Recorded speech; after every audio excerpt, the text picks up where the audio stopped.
Welcome back to Forbidden Knowledge News. I'm your host, Chris Matthew. Today my guest is Max Hawthorne. First, a couple of announcements. Watch the Forbidden documentary, Occult Louisiana, right now on Tubi. We are starting production on our second film, Doorways of Perception. If you'd like to help with a donation, anything is greatly appreciated. We have links for you in the description, or you can visit supportfkn.com. You can also get a Rokfin premium membership. You go to rokfin.com/FKN Plus, and you'll get access to all our premium content and all the premium content from every creator on Rokfin. Today I want to welcome Max Hawthorne. He is an American author and screenwriter, referred to as the Prince of Paleofiction. He is best known for his Kronos Rising series of sci-fi suspense thrillers, which have garnered both Book of the Year and People's Choice Awards.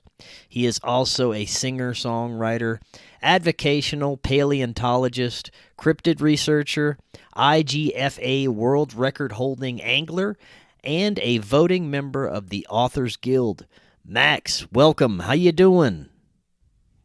I am awesome. It is such a pleasure to meet you, and I can't thank you enough for having me on the show. Thank you so much for coming on. This is going to be fun. We're going to actually discuss some of your incredible personal encounters, which you have video evidence of on your website, which is temporarily under maintenance. We'll let the audience know all about that. We'll have some links for them in the description as well. You're also a longtime writer and researcher of high strangeness and encounters with cryptids and other beings. It's just some of my favorite topics. We've got a lot we can get into today. Before we get too far, this is your first time on. Tell the audience about yourself, your background, and what led you to this kind of work and research. Okay, sure. So I am an author by trade. I write the award-winning Kronos Rising series of sci-fi thrillers, which have been actually the hashtag Jaws meets Jurassic Park was actually originated in relation to book one in the series Kronos Rising. And the story is basically about a giant prehistoric marine reptile the size of a whale that is set loose off the coast of Florida and proceeds to do what any giant predator will do in a new environment: explore its domain, establish dominance, look for mates, things like that. Death and destruction follows and all that stuff. It was a pretty cool book. It won a Book of the Year award, and I was quite happy with it. But that's what I do regularly. I've also done a horror Christmas thriller called The Sleigh, Sleigh. Memoirs of a Gym Rat, which is a raunchy and shocking expose on all the dirt that goes on behind the scenes in many gyms, possibly yours, kind of a survival guide, and even a children's book called I Want a Tyrannosaurus for Christmas, which is one of my personal favorites. Awesome. So, right on. In terms of ending up with the whole cryptid thing, I mean, over the course of my life, I've had a couple of very unusual encounters of my own, as you mentioned. But I didn't really get into it a lot until I was doing more and more research for the Kronos Rising series, which is available on Amazon or kronosrising.com. I guess I'll shamelessly plug that. But anyway, and over the course of doing that research, I ended up doing a lot of cryptid sightings research for the book. You want to create plausible deniability for your audience type thing.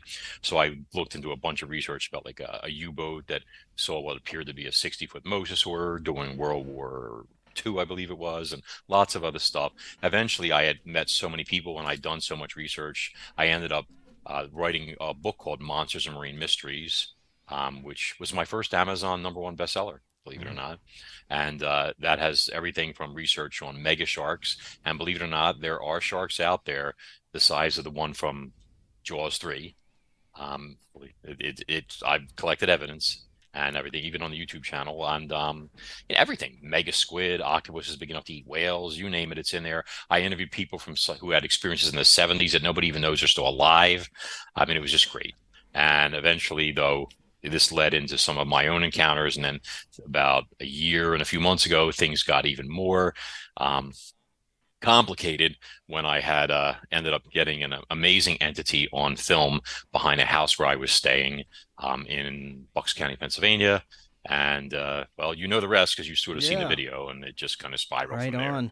Now, when it comes to your interest in these cryptids, especially in the vast depths of the ocean, you have a lot of inspiration from being a world record holding angler, right?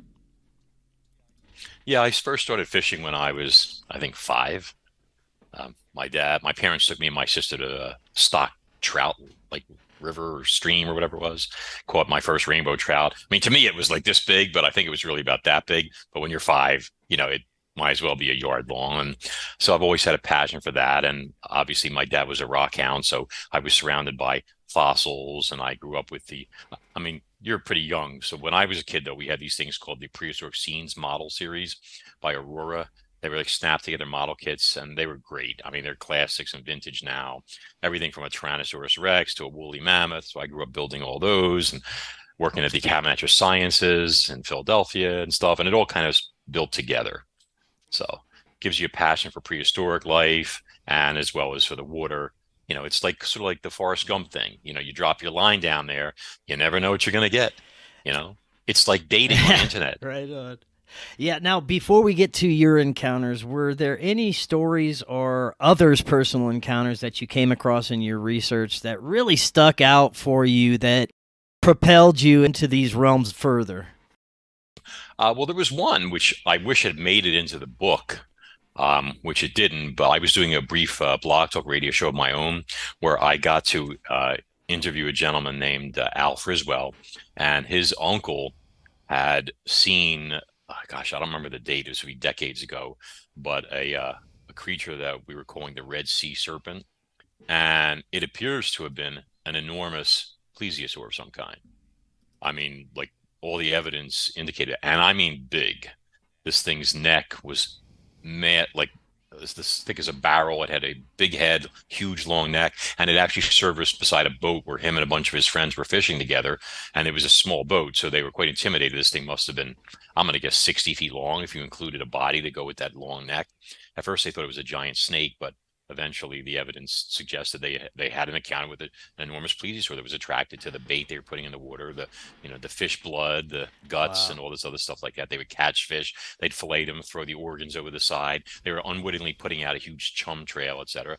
And this encounter was incredible. And the thought that there might be plesiosaurs still alive, like a tiny relic population eking out an existence, I found that very intriguing, especially considering I write books about giant pliosaurs and things of that Well, nature. with the vastness of the oceans and how much our modern science has not explored some of these levels and these depths, it's not hard to fathom that these creatures could exist, even what we consider to be ancient Paleolithic dinosaur-like creatures. Yeah, I mean, there are people out there that say, "Oh, he believes plesiosaurs or mosasaurs are still alive and stuff like that." Do I believe it? No, that would be a lie. Do I hope that it's possible? Mm-hmm. Yes. I mean, who Right. wouldn't, to be perfectly frank? And do I think it's impossible they're still alive? No, because they were still alive at the end of the Cretaceous. See, but the idea is, I mean, the oceans, as you were mentioning, their vastness, only 5% of the ocean floor has been explored. 5% of the floor. That doesn't include the average of 11,000 or more feet above that in the terms of the water column. So you've got all that. You've got if plesiosaurs were still alive, you're talking about a species that's entirely marine based, that gives birth to live young, that would not, come crawling ashore to lay eggs like sea turtles do, etc. If one of them came to the surface, they don't stick their head up and listen, look around typically like that, like la la la la la, like look at me, like a big giant duck or goose or something like that. Their nostrils are up top here. They just serve us to breathe like a whale and go back down. So what would you see? You know what I mean? And when I was doing research myself for things, they don't blow, meaning spout like a whale. There's no and no giant column of water vapor there. When you see a sea turtle or a crocodile surface for air, it's like little bubbles that come up as they're approaching the surface. It's hardly any disturbance at all. So you wouldn't have anything to draw your eye to something like that as well. And they ingest gastroliths, which are stomach stones for buoyancy, which means that when they die and the air comes out of their lungs, they're negatively buoyant. Their bodies would automatically sink. So you're not going to have something bloated and floating on the surface even. So the odds of even finding a carcass before it gets scavenged and torn to pieces and completely, rotted away are, again, very, very small. But, hope springs eternal. Now, before we get to your very profound recent encounter that you were able to get on film. Had you had any other personal encounters with things that you really couldn't explain what they are, even out on the ocean? Yes. I mean, the ocean stuff, everything we're about to talk about, this stuff is all in Monsters and Marine Mysteries. So if everybody wants all the details, they're in there, the photos, the graphics, the drawings, all that stuff. Gosh, let me think. I think the first one I had, which I don't want to get into too much detail in it because it's a very harrowing experience and so fantastical that I was there and I don't believe it. But when I was like 19, I had a bad habit during the full moon. I guess I thought I was cool, oh, full moon and it's midnight. All summer, every time there was a full moon, I would take our Doberman and I would go. We lived in Southwest Philly, and I would go down into a cemetery called Mount Moriah Cemetery and go walk through the cemetery with the dog.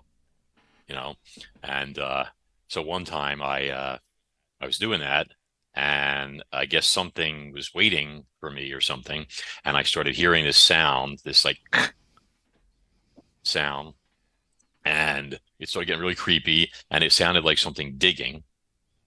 And you could start to feel it through the soles of your feet, like something was clawing at the earth or something like that. And believe it or not, I got to a certain point and I was right on this gravel path by the edge of this hill. And then something literally burst out of the ground in front of a tombstone about 10 feet in front of me. And yeah, and if I wasn't 19 and very fit and lean, I might have had a heart attack and died on the spot. Okay.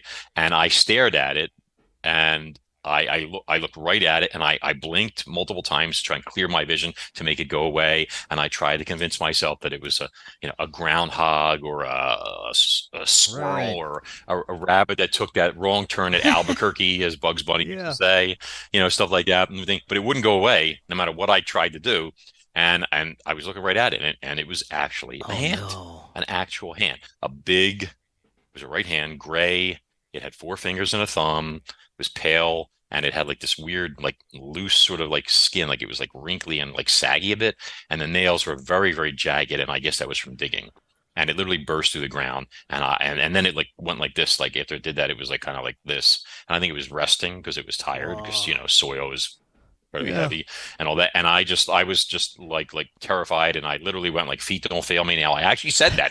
Feet don't fail me now. I saw it in a Clint Eastwood movie, and I dove down this hill which had a slope like that, and I was running down a hill, and I was so terrified. Everything was moving in slow motion. I mean, I was dodging trees and ducking under branches and leaping over boulders and all this stuff, and they were coming at me slow. Otherwise I would have run into something and just killed myself. I was running so fast the dog was choking behind me being dragged. Okay. And if you're running so fast a Doberman can't keep up with you, you're scared. Okay. Wow. I ran all the way home. I had to stop once when I collapsed in the middle of the forest. I got up, looked back to see if it was coming. If it was, I would have died again of a heart attack. Ran all the way home, whatever. It was a horrible experience. Wow. And I never went back, and I have no desire to go back. But when I researched it for the book, I found unexplained murders in the cemetery and a bunch of other stuff. Wow. So that is crazy. Not my favorite hangout spot. Yeah, I can imagine. Jeez. Yeah. And people say, oh, he's making that up. He was high. He was lying, whatever. You think what you want. Okay. I mean, no sane person would I guess people would make up a story like that. But it's like I said, it was so fantastical. I don't want to believe it myself. And I was there. Okay. And the hilarious part was when I got back to the house, I was so terrified. I was grabbing like garlic powder and sprinkling it on myself so I wasn't tasty and stuff, and collecting Bibles and crucifixes and all this stuff like that. And my brothers were mocking me, the 2 of them, and they were like, come on. He goes, you just imagined it. You made it up. I'm like, nope. And they're like, we're going to go right now. We know the area. We're going to go right to the spot. You're going to show us, and we're going to prove to you that, whatever. And I was like, I'm not going back. I am never going back. No. I said, you guys go. I'll describe the stone to you. It was a big, ugly, old, dark gray granite stone. And I said, and I'll tell, you go. I said, and when you don't come back, and I went, and you won't. I said, I will tell Mom what happened to you. And then they looked at each other, and all of a sudden they didn't want to go. Right. So damn. Which was a wise decision, because I don't know what this thing was, but I got the impression it was looking for a snack. Yeah. And Max is not on the menu. That's incredible. And that's what I love so much about this show is people that come on and share these profound experiences, so that others who've had experiences and are too scared, or they don't want to put themselves out there, maybe they'll have the courage to start to share with others, because it's healing in a way, and it helps other people to validate their own stories, right? See this? Look at this. This is 40 years later almost, and my hand still shakes when I relive it in my head. Okay, that tells you something. All right, that's the scariest thing that's ever happened to me.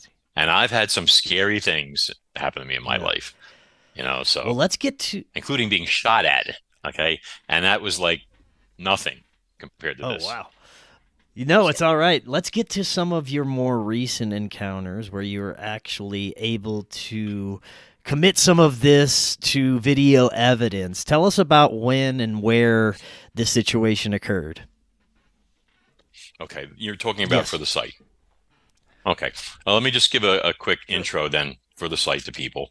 I have been blessed to be able to get some amazing things on video, and have started, after considerable thought, putting out a series of documentaries for everybody to see.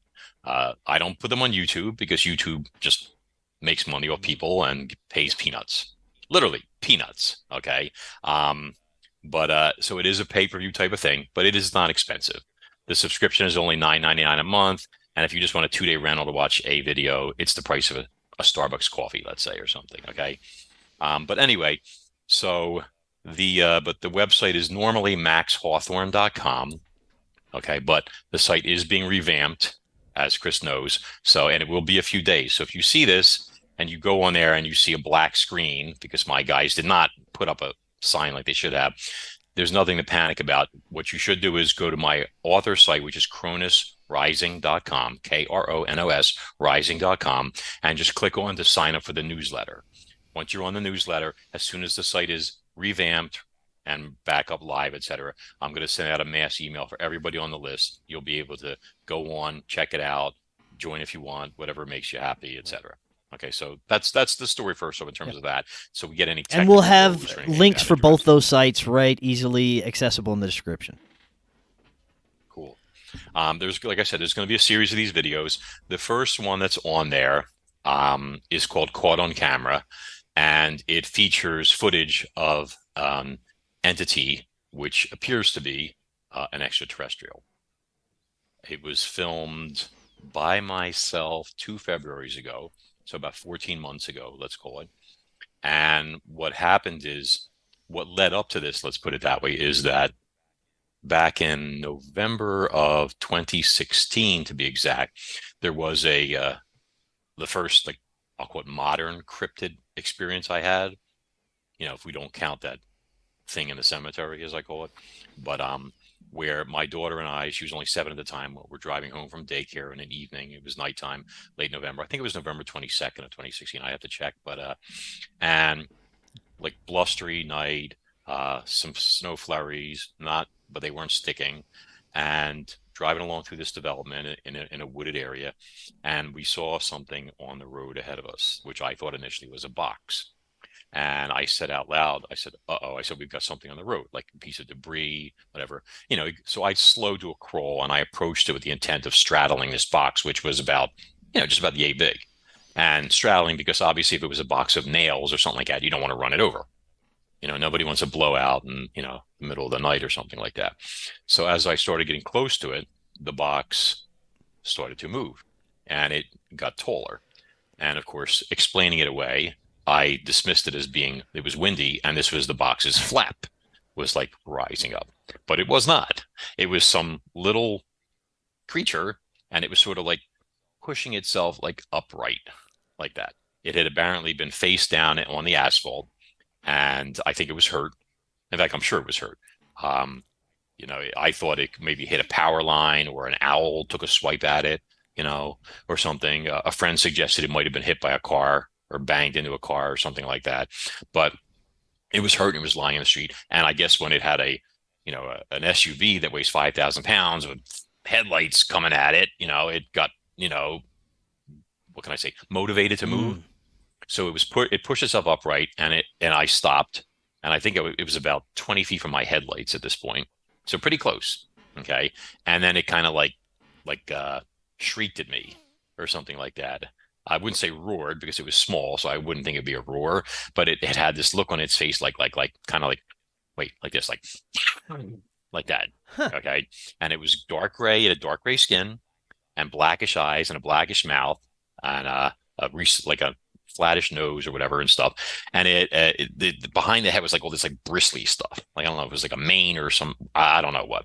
But and I was looking right at it, and it reminded me of the homunculus from like that old Sinbad movie or something like that. You Yeah. know, Yeah. seriously. And it had like uh my brain shut up for a second. But it was so yeah, but it was like but it was making noise, and it was either scared or angry or both. And I couldn't hear it because the door was closed. Okay. But I was staring right at it, and I'm thinking, oh, its head was about the size of an apple. Okay. Like about yay big, like that kind of thing. Okay. It wasn't huge. But and I'm looking at it, and my brain was like fast forwarding through the animal kingdom. I mean, I've seen so many animals in that area. I kind of felt like in the Cronus Rising series, there's this computer system called Archimedes, where if you give it a sample, like a tooth or a bone or a tissue or something like that, it can analyze and tell you what member of the animal kingdom you found. So my brain was doing an Archimedes thing, rolling through there, and a possum, no; groundhog, no; squirrel, no; rabbit, no; da da da da da da da da. I could not figure out what I was looking at, and this was happening very quickly. And so I'm looking at it, and I went like, what the hell is that? And I don't normally use expletives in front of my 7-year-old. It just kind of slipped out. And as I said that, it sprang up into the air, and it had wings, Oh, believe it or not. Like wings like shot out like this. And if I'd had a dash cam, I would have been like on every news channel after that. Okay. And these wings flew out, and it had a wingspan of, I'm going to say 3 to 4 feet. So the wings were very large in comparison to the body, like bird proportions. yeah. Like, if you say, oh, like a guy's 6 feet tall and he has 12-foot wingspan, that person's not getting off the ground. You know what I mean? Like, you would need like a 20-foot wingspan at least or something like that. But this thing had but they were like insect wings. This was the crazy part. There was two of them, two sets. They were the same size, not like dragonflies where one's slightly larger than the other. And they were like elongated ovals like that. And they were vibrating like a hummingbird does, like, and holding position. And the crazy thing was, or the weird thing was that as it was illuminating my headlights, its appearance was different.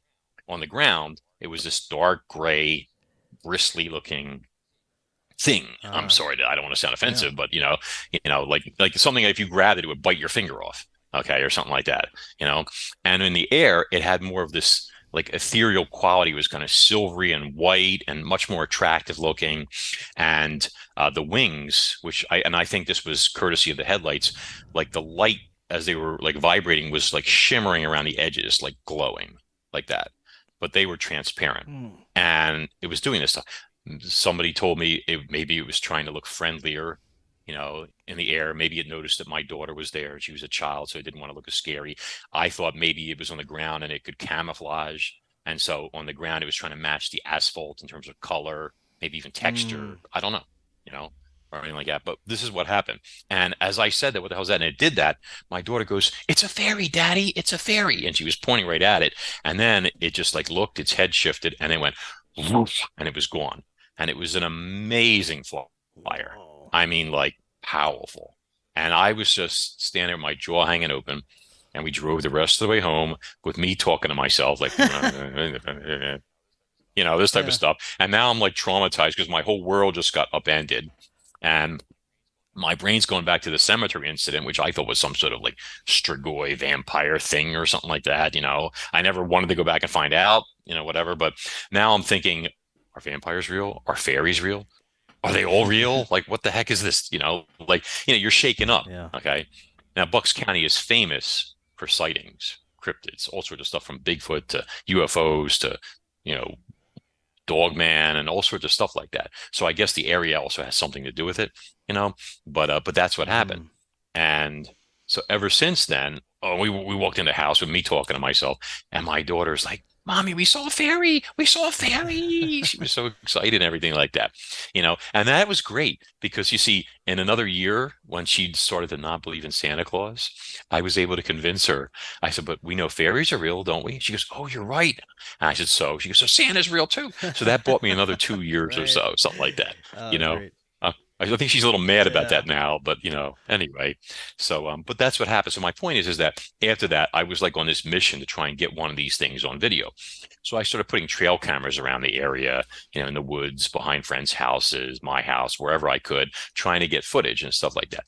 And that was back in starting in 2016. And I did it on and off, like you'd lose motivation, or then you get a better camera and try that and whatever, all this stuff. But my point is that a few months before that happened, I think I actually, at the same house where the site, the footages that people are going to see on the website, is that I did get a few frames of what I believe was the same Mhm. species, and it was moving so fast that when the camera was triggered by the motion, it was like all the way at the upper ends there, and I only got like 3 frames of it, but one frame is very compelling. I mean, you can see like the head is sort of like ET shaped, like ET from the movies with black eyes, and you see these 4 big wings. Although the one in the video seems larger Mhm. than the one we saw, but I mean that could have been a juvenile or who knows what. So my point is I got that footage after years of effort and stuff, and so I was like there again and trying to get more. And you figure, okay, if it's this woods where this thing hangs out, maybe it has a nest. One of my friends was saying it was a brownie and they live in trees in squirrels, nests with squirrels and stuff like that. And I was like, okay. So, I don't know if I was really buying that either and stuff. But anyway, so, but yeah, that's what happened. And that led to what ended up with me getting the footage that is on the site Mhm. now.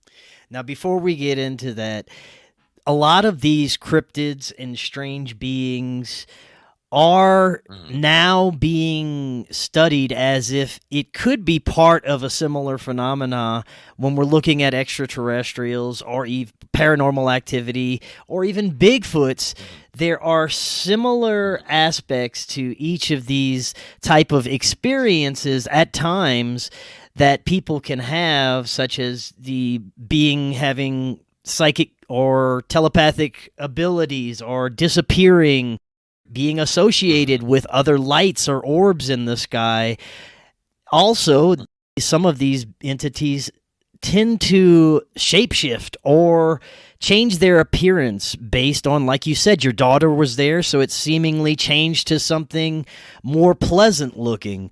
What are your thoughts about how this phenomena presents itself? Do you think it could be the same thing presenting in different ways, or these beings may be utilizing the same type of unseen forces or energies to present themselves, or that's just what they normally have access to? So the fairy that my daughter and I saw was small. I would say it was a foot and a half tall at most. The entity that's in the video, handsome as I call him, is 8 feet tall. Okay, on the video I calculated I was estimating 7 feet based on focal length and things like that. But I have one of his footprints, and it is Sasquatch sized, except it has claw marks there, for non-retractable talons. And I was able to crunch the numbers, and yes, he's a solid 8 feet tall. So he's definitely not the fairy, and we can get into exactly what he is also. But I believe these beings are interdimensionals, which everybody talks about Mm-hmm. now a lot. They're not like some say, oh, it's a different vibration, a different frequency, whatever. Like we're third dimensional, they're fourth or fifth, this type of stuff, and that may all be true. I mean, there may be worlds within worlds all around us, and some areas there's nothing, and some areas there's tons. I mean, people say like if I'm sitting in this room right now, and the only sounds we hear and things we see are you and I and these microphones and our videos. But the truth is, you and I both know there are radio waves go bouncing all around here. There are television signals all around here, et cetera. So all that stuff, and just because we're not aware of them doesn't mean they don't Mm-hmm. exist. See, so but I believe that these beings come from different realms, let's Yeah. say, and they are able to uh, travel around here basically unseen, either cloaked and or because of their where they are, type of thing. They can sometimes be seen using a thermal cameras or can be caught on infrared cameras. This is all addressed in the video. I discuss the frequency, like the range of what the camera is, the near infrared technology that I rely upon, what we can see, what other animals can see. There's all these different frequencies. So just because our limited range of visual ability, says, oh, there's nothing there, doesn't mean it's not there. If you could see more. Like, for example, cats, and there was a cat that helped me get that initial being on video. They can see, for example, in ultraviolet, which we cannot see. So that enables them to detect things that we can't, like ghosts and things like that. Sometimes when you see a cat staring at something and you think there's nothing there, you may be wrong, or you see a cat playing with something invisible and you think, oh, he's just batting around the air. Is he, or is there something actually there? I have some amazing footage of things like that also. See, so I think sometimes these beings only get exposed or can be seen sometimes, like the fairy, maybe because it was hurt. See, and that way it was unable to conceal itself. It was badly wounded, possibly even dying. I don't know, but I think that it rendered itself visible because it had no choice. It's like if you're swimming underwater and you're holding your breath, and then somebody comes up and stabs a knife in your ribs. This sounds incredibly violent. I apologize. You would probably lose your air and drown. The same type of thing. Okay, that's, like I said, that sounded horribly violent, so forgive me for that analogy. But anyway, that's just my belief on the subject. The entity in the video is using some sort of technology to conceal themselves. Now, whether that's an organic thing, that's part of their makeup, comes from their brain or something like that. Could be that. It could be super advanced technology. I mean, a lot of people believe that extraterrestrials have been around here on this planet for hundreds of millions of years, visiting Earth, etc. So if that's the case, it could be an assortment of things. It could be a cloak. It could be a portal. You've seen the video, Yes. right? So when you see it and you see all that energy swirling around and stuff like that, if you look close and you take time to go through there, you see other faces in and around that main being, which begs the question. And for everybody that's watching, when you get to go on there, first of all, I suggest you subscribe, because the next video, which is a phantom cat / shifter, is going to blow people's minds, but we'll get to that. But definitely register on the mailing list right now at cronusrising.com, and maxhawthorne.com will be back up live in a few days and stuff. But when you go on there, you'll be able to take your time and flip through frames, and you look close, you're gonna see stuff. Some person saw a dog man, another person saw a graze, another person saw, I think he said, a mothman. Okay, there's a lot of beings in there, and some stuff you have no idea what it is. Okay. And then that begs a bunch of questions. For example, what are all these other faces doing in there? Are they beings that this entity has met and interacted with? Are they disguises it uses that it has a whole choice of, what to appear as? And is that an illusion or actual shape-shifting type thing? Is that portal like a gate where things can travel in and out? And if so, are they hoping they can get through it? Maybe they can't, because the being that's, controlling it is sort of like a gatekeeper and would not allow that type of thing. Okay, that type of stuff. But yeah, that's my thoughts on the generalization. It also seems like our perception can be adjusted. The more we interact with these things, the more we encounter, the more we are likely to have another experience in the future. I've had plenty of guests that are contactees, experiencers, that have this initial experience with something, and it breaks open something in their consciousness, and now they're having all these other experiences, up to even being abducted and taken on craft. So I believe that your perception can shift to where you are able to get more and more glimpses of these things on the other side. What do you think? I think it's a matter of usually more of their choice. Meaning, I think there are certain individuals that they find more interesting. Maybe certain people have latent gifts, maybe that they're not even aware of, that they find interesting or intriguing, or they're curious about. I believe it varies. A lot of people go with the star seed type of thing, that there have been ETs have been manipulating human DNA since time immemorial. And if that is the case, and it may well be, our DNA comes from some of them, different places. And maybe some DNA is more interesting than others, Mm. that type of thing. So there may be something more to that. I mean, they seem to have found me quite intriguing, because I've had multiple experiences and, even of some brief interactions, let's say, and stuff. And that, I think, like in the beginning, let me just start off by saying, first off, the being in the video, the entity whom I call handsome, okay, Jen, people should not be alarmed, is of reptilian ancestry. Okay, that does not make him some evil monster or invader or anything like that. There are good reptilians, there are bad reptilians, just like there are good people and bad people. You know, Mm. we see that day in, day out in the news, etc. So human beings are capable of, the works of Michelangelo or the works of Right. Mengele. Yeah. You've got a huge spectrum there. I far prefer the Yeah. former and the latter. Unfortunately, these days we seem to have a lot of the latter running Mm. around. Mm. Okay, but anyway, so and I would also point out, but he is reptilian, of ancestry, and he like in terms of, sorry, I didn't have a lot of sleep last night, so my brain's not firing on all cylinders. But Well, maybe tell us a little I bit don't more want about people how you encountered this particular like, being and the interactions with it. okay, yeah, that'll work.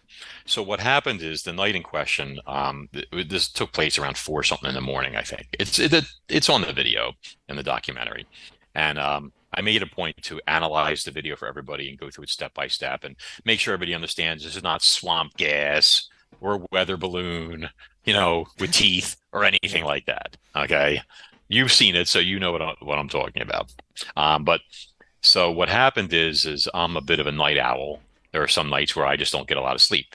Some of it's from being a writer, some of it's from being your mind not being able to rest. Sometimes it's from crazy things happening. Who Mm. knows what? But in this particular instance, there, yeah, it was around 4 something in the morning, and this cat, that was in this house was kind of getting very excited at something at the window, etc. And I had a trail camera affixed to a deck post out there at the top of a short flight of stairs, and I had it kind of pointed out, covering like part of the woods, the tree line, and the lawn back there. And my hope was that when one of these wing things, which is what I was expecting, flew out of the tree line, I was hoping to get footage. So then I decided, okay, if he's excited, maybe one of those fairy things is out there, you know. So I figured, let me go out there and I'm gonna, see if I can see it with my own naked eyes and stuff. So I went out there and I was like, I didn't want to trigger the camera. So I was like kind of like hovering above it and behind it, like on the stairs there. And you could feel like this weirdness in the air. It was very still.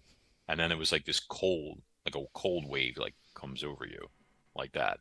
And I believe this is caused by the cloak that is being used. It kind of like drains thermal energy or something like that. And the like you could see in the video, like when it's being filmed, the temperature is a certain temperature, but as he backs away from me, the temperature rises up immediately several degrees. So there's proof there right away before the clip runs out that cold front, let's call it, is there. There's also a sort of feeling like almost like I don't know, some sort of magnetic thing or static electricity. Like if you rub your forearm on a balloon and then the hair stands up if you hold it close to it, something like that. Okay. So I thought, like, maybe one of these fairies is going to burst out of the tree line. So I did what I call flashing the camera, meaning I leaned over and I took my hand, I went in front of it real quick like that to trigger it to start recording. And then I waited and I looked and I looked and I didn't see anything. And it was getting a little creepy out there and the hairs in the back of my neck were starting to stand up. And I decided, I've done enough for one night, whatever. And I went back inside. Okay. And in the morning, though, following day when I brought the camera in, it had it had that footage, and you see how it is there. And at first it looked like something had obstructed the lens or something like that, But I went through all the processes, and the more I looked at it, I realized that the whole screen was this swirling field of energy. That's what it looks like plasma or something like that, and it's moving in, let's see, if you were above the entity looking down, it's moving clockwise. Mm. Clockwise. Yeah, clock goes this way, I think, right? Yeah, clockwise, like it's swirling like this. Okay. And the more I stared at it, the more I thought that really looks like energy or energized fog or something like that. And it was intriguing. And so I started trying to like figure out what exactly was going on there. So then I started playing around with contrast and stuff and increasing the contrast to see what would happen. And all this, for everybody watching, you'll see yourself firsthand in the video as the investigation proceeds step by step. Everything is explained. So, there's no AI or CGI or anything like that. I'm very straightforward. There's no hoaxing here. But, and so as I increased the contrast, the field shrank. Now when you increase contrast, for people that don't know this, contrast increasing makes darks darker and lights lighter. See? So for example, if you had a film, like an infrared film or near IR film, in this case, of like a light bulb or a lamp on the side of somebody's house, you would see like the brightness around the light, maybe the edge of the house and stuff like that. And the bulb would be the brightest part. The more you increase that contrast, the more that field's going to shrink until eventually you might end up with just a light bulb silhouette, pure white. Understand? With everything else being almost black or black around it. Okay. So when I increased the contrast, say to 50%, the field shrank and now it's started to become humanoid in shape. And then I increased it to 80%. And then it became undeniably humanoid in shape. It was like one of those profile pictures. You see people on social media that don't have a profile pic, and it has the head, the neck, and the shoulders, sort of like that. Okay.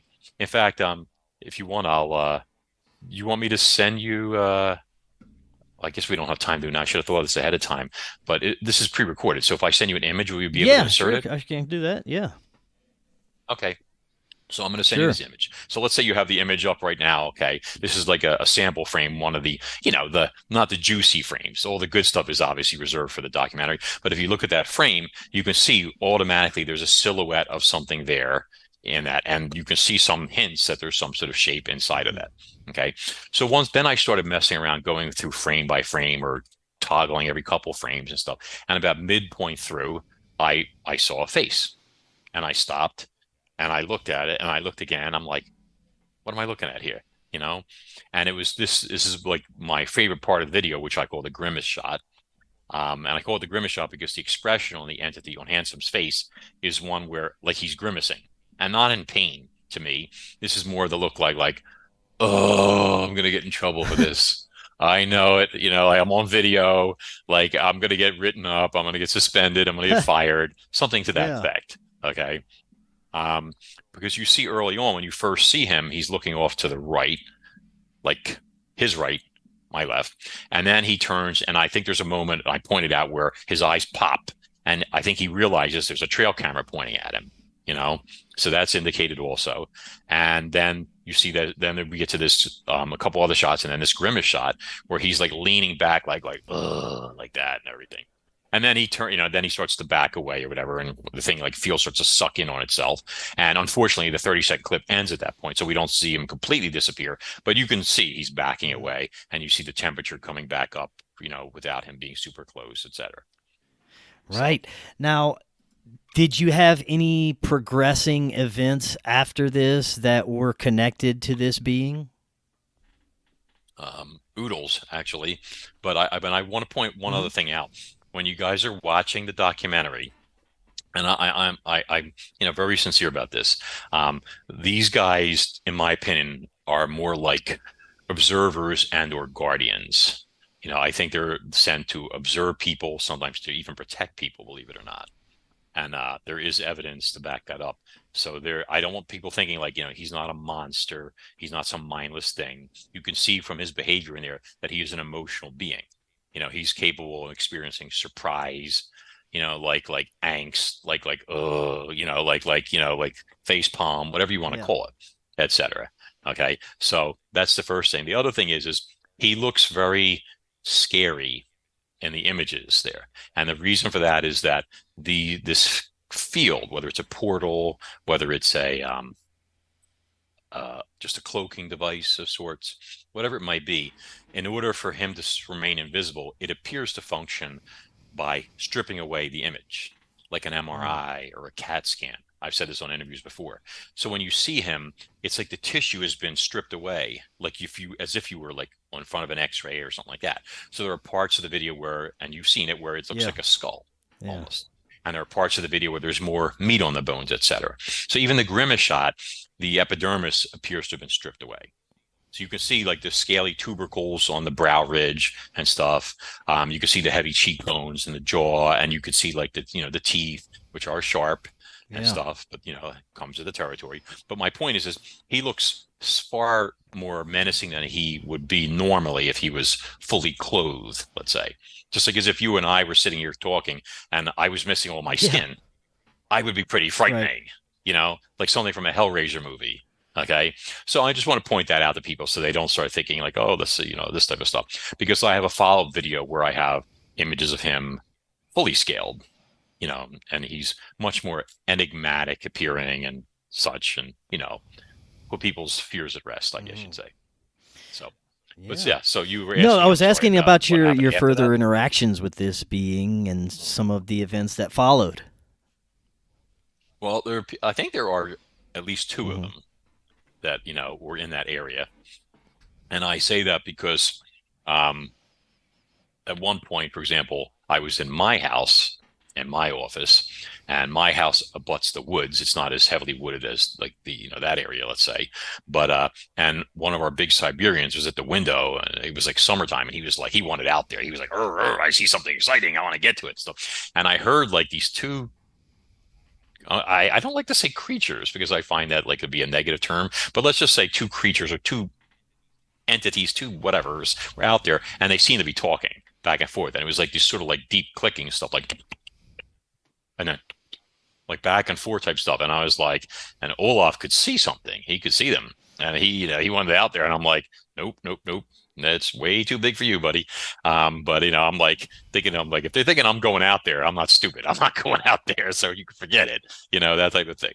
I was, back then I was still a little wary of them, in terms of like their whole game plan and persona, that type of stuff. But I don't think they were happy in the beginning that I had the footage. I think they went on this scare campaign to kind of intimidate me a bit and get me to back off and stuff like that.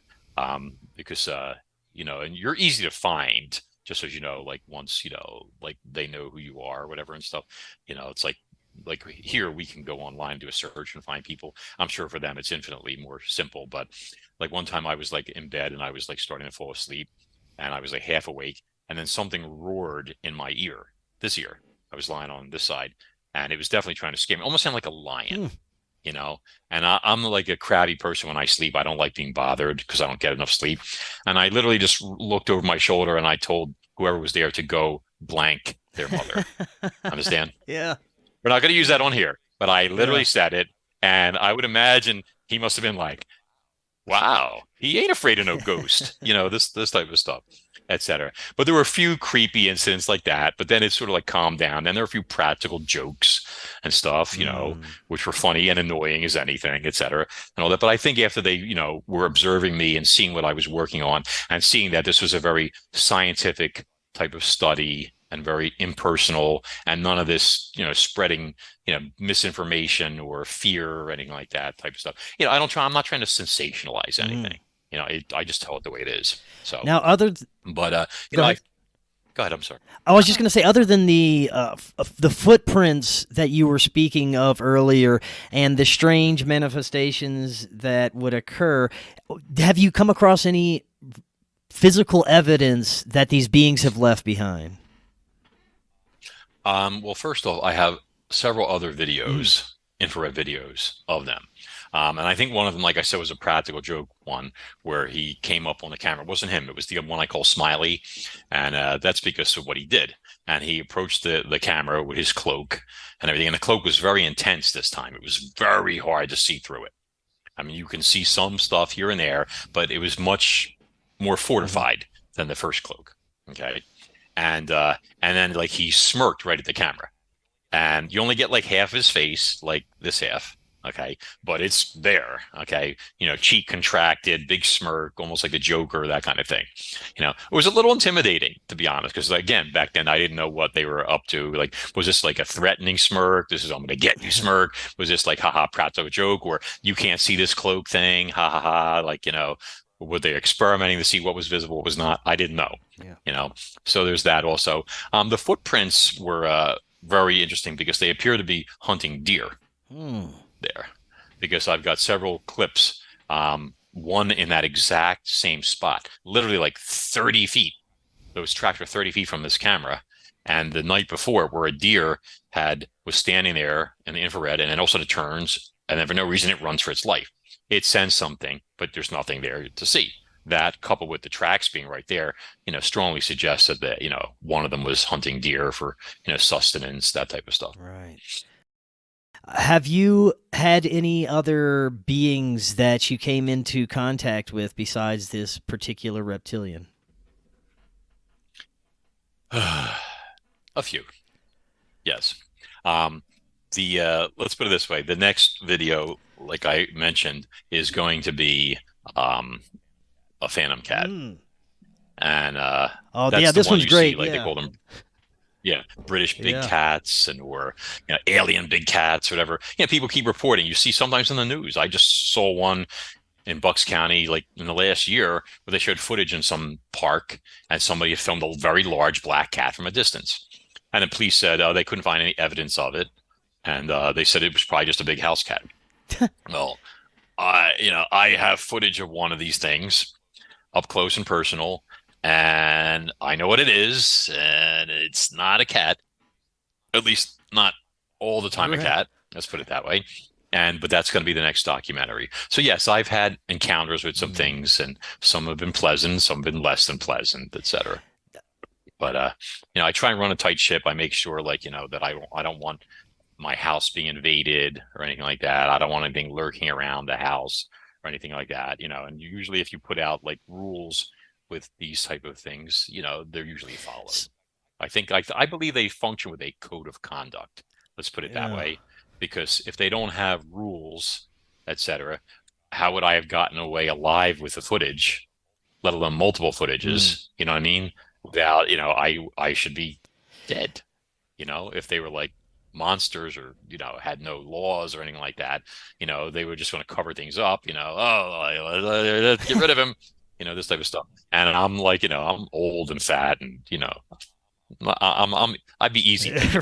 So. Do you have any further insights into what we're experiencing with these shape-shifting animal creatures? I've had plenty of researchers and experiencers talk about not only big cats that seem to be etheric and shift into different things at times, but coyotes and dogs and other animals that seem to appear in different ways. What do you think is going on with these things? I think that this is probably some of these interdimensional creatures that get out of portals, slip past, whoever's guarding them, let's say, or something like that. Maybe they're not supposed to be running around, and they're running around the woods and feeding on animals and stuff like that. And they're legitimate shifters. They can change into different things, like a cat or a canine, like a fox, maybe a hyena, different things like that. They can change appearance, that type of stuff. So they can most likely take on a physical properties when they're in our realm or our dimension. And when we're seeing them possibly between dimensions, they seem to be more etheric at times. Do you think that's what's happening? Well, I think it's that they are either physically here or they're leaving, coming or going, that type of thing. But they're definitely, I think these shifters are definitely able to physically be here, because if you're going to prey on a deer or some other animal, you need to be physically here in order to do it. See, that type of stuff. So people have told me that hunters have been attacked by them. Doylestown is famous for dogman sightings, and Doylestown is in the general area, where I live, or at least not too far of a drive. If you Google it online, you'll see all these sightings of dogman in that type of, it's area of Pennsylvania. Some of them are 8 or 9 feet tall, they say. The couple instances I read where families were coming home from high school, the mom picked up the kids, and she's got 2 teenagers in the car driving down a country road or whatever, heading home. And all of a sudden this upright canine runs across the road right in front of them and then leaps 20 feet into the trees. 20 feet into the trees. Okay. And the whole family sees it. That can't be a guy in a suit who's jumping 20 feet into trees. I haven't done that even when I was scared and running from the thing in the cemetery. I didn't do that. I could have run on water. I was moving so fast, but not that. Yeah. So Well, right now it's very interesting. Even though there's a lot of fake videos and AI and nonsense going on out there, we have some incredible footage like that of yourself that is being put out right now. And we have more and more people that are seemingly coming into contact and experiencing things like this. Do you think this is because we have access to this technology on a regular basis and more people are becoming curious and actually capturing these things? Or do you think it may be something that is happening more and our collective perception may be opening a bit? I think it's a combination of things. I think that our technology is improving, that we're able to see more, number one. I think that some people are becoming more open to the topic and are becoming more observant and not dismissing things that they might normally have dismissed before. And I think that the government is starting to realize that it's sand against the tide and things are going to eventually come out, no matter how much they might not want it to. And I believe that a lot of these beings want to see humanity, the human race, improve and evolve in a more positive way. And maybe they're trying to, in dribs and drabs, make people aware too, without spreading mass hysteria, things of that nature. The stuff I have is very methodical, very analytical, very science oriented, you know, and that's what I try to do. I mean, there will be trolls out there to say, "Oh, he's a pseudo-scientist." That's like calling somebody a conspiracy theorist these days. I take that as a badge of honor. But the truth of the matter is, this pseudo-scientist solved the mystery of plesiosaur locomotion. This pseudo-scientist solved the reason as to why those plesiosaurs had long necks. And this pseudo-scientist is the one that figured out that the megalon shark as an adult was pretty much a scavenger.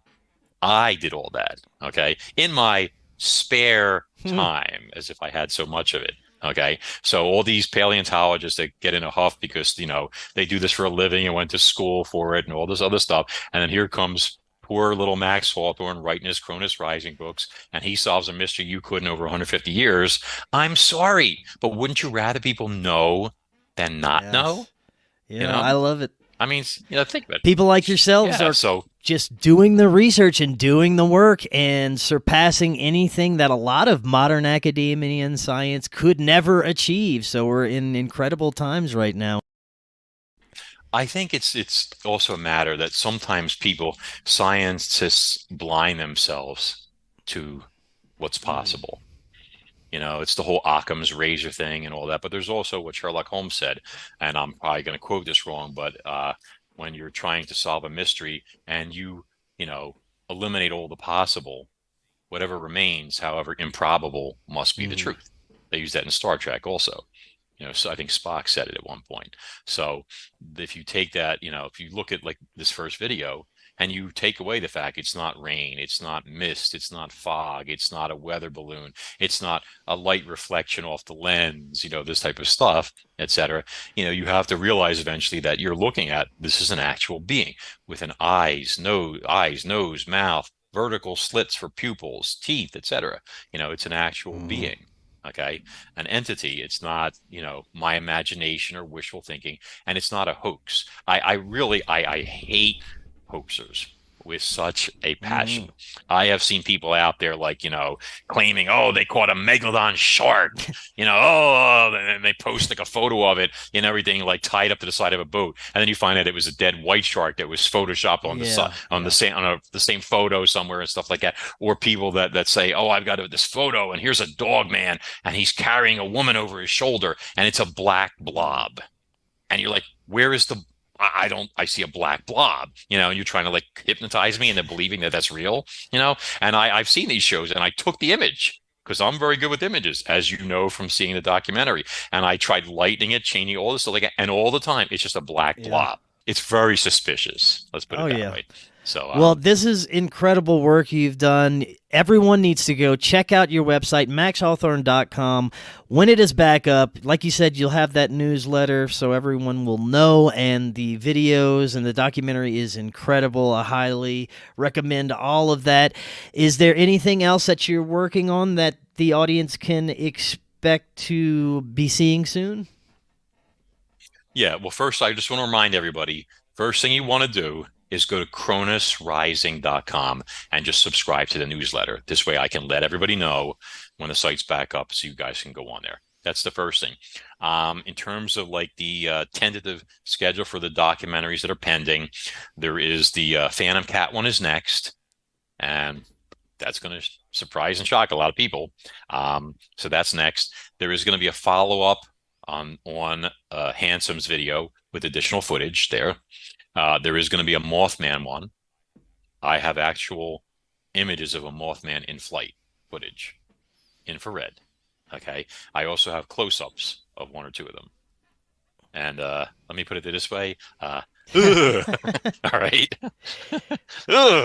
Sorry. No offense, dude, but if you're listening. But anyway, and then there's going to be Smiley's video when he came and he, looked right into the camera and smirked and all that stuff like that as well. So there's a lot of great stuff coming. I'm going to churn these out as fast as I can, but obviously quality control being what it is, etc. So, you go to the site. I recommend this the $9 subscription, and you'll have unlimited views. You'll be able to watch everything as it comes out, all at the same time, whatever, as many times as you want, all that stuff. Excellent. You won't be missing out. And like I said, this stuff is the real deal. Make no bones about it. There's no hoaxing. There's no juxtapositions. There's no, it is what it is. And it's real, and it's incredible. And welcome to everybody that decides to, sign up. Yes, go check that out. Definitely see for yourselves. Max, thank you so much. This was fantastic. There's so much more we can discuss. I'd love to have you back on in the future. Before you head out, remind everyone about those sites one more time. Sure. Thank you so much, Chris. And by the way, it was my ultimate pleasure. I can't thank you enough. So the regular site, which is, like I said, being revamped right now, is maxhawthorne.com. So you see my name right there in the left corner there.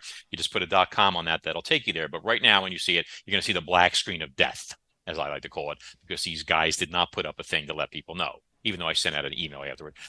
So right now, your best bet is just to go to cronusrising.com. You can go on there. You can see all the books. There's free downloads if you want to take advantage of and stuff. There's a paleo gallery, a lot of great stuff. So enjoy yourself. That's my author site. Okay. But register for the newsletter, and that'll all be synced up, and I will let everybody know when that's out. And you'll also get updates when the new videos are coming, when they're released, and if there's any prizes being given out too. Oh, and one last thing. On my Facebook page, there's a group I do, two of them. One is the Cronus Rising novel series, which is an actual fan page. I don't run it, but it has a lot of great stuff on it, shared from other groups and from the other group. But I have a group called Monsters and Marine Mysteries that's on there on Facebook. So you want to sign up for that if you can, because every Thursday, assuming I remember, because I'm a little stunad, but I'm doing what I call Thermal Thursdays, and I'm sharing a thermal I've taken of Lord knows what. Okay, each Thursday, so you'll be able to go on there and see what we're looking at. Is that a gray? Is that, a reptilian? Is that, what the heck is that? I've got some wild stuff and plenty to share, and obviously that's on the house. Excellent. Max, thank you again. We'll do it again soon. And until next time, everyone have an excellent evening. We'll talk again tomorrow, and we'll see y'all all then.